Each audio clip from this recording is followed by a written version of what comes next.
The work of Shin Taga is dark and boldly appealing. His images warp and emulsify like an Aubrey Beardsley print melting in a hot car. At times amateurish or awkward, Shin Taga's images outline a portrait of a human being. They show an artist compelled by the act of making art, a fearless human being exposing his heart for scrutiny and ridicule.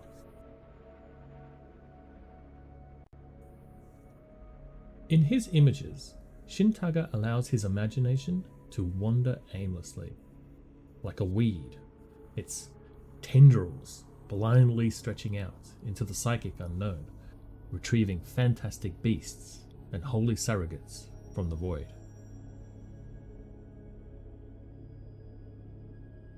In the work of this self-taught artist, we can see the ghost of the aforementioned Beardsley,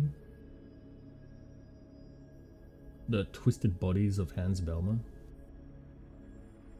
the organic imagination of H.R. Giger.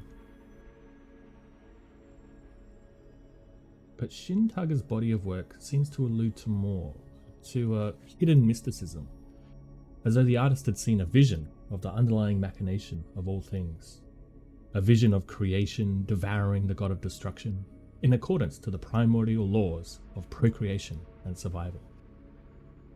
The fragments of that revelation are now lost in the labyrinth of dreams, being retold through a mouth with a split tongue.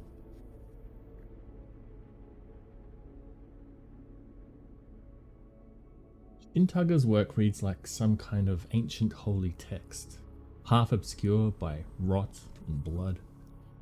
But throughout, a single voice seems to be calling out into the dark night, searching for a compatriot, or at the very least, a companion in this cloistered existence. I find Shin Taga's work appealing not because it's the most technically proficient I've ever seen, but because of how well the artist is able to convey what he genuinely loves.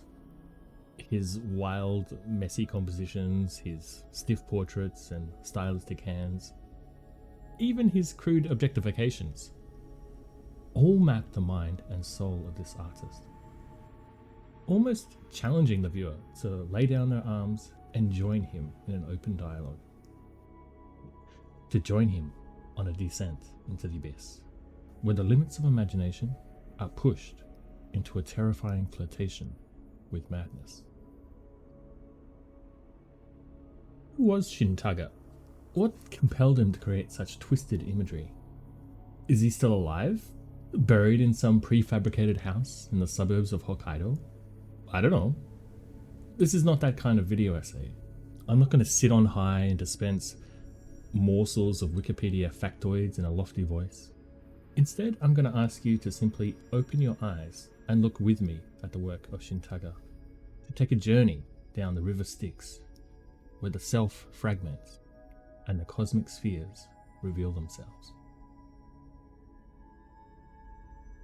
Shin Taga's art is a portal into a broken landscape, where Lovecraftian beasts pour through the cracked mantle to copulate freely beneath a schizophrenic star,